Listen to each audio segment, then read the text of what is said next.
नमस्कार भाइयों। अन्नपूर्णा कृषि केंद्र में फिर से आपका स्वागत है। आज हम आए हैं राजगढ़ ज़िले के पचौर शहर में, जो कि अन्नपूर्णा कृषि केंद्र पर ये अपना जेडी मार्केट में स्थित है। यहाँ पे आपको एक की छत के नीचे सभी प्रकार की चक्कियाँ देखने को मिलेगी, वो भी बहुत सस्ते से सस्ते दामों में।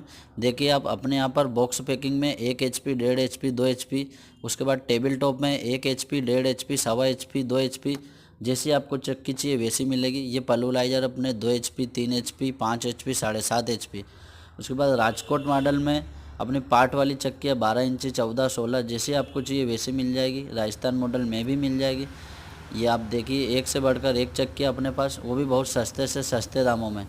और इसके साथ साथ अपने पास सभी प्रकार के पार्ट्स भी आपको बहुत सस्ते दामों में मिलेंगे, जैसे कि बीटर, चेंबर, कटर, जाली, जो आपको सामान चाहिए वो मिलेगा। तो आ जाइए आप भी राजगढ़ ज़िले के पचौर शहर में अन्नपूर्णा कृषि केंद्र पर, जो कि जेडी मार्केट में स्थित है। जय हिंद, जय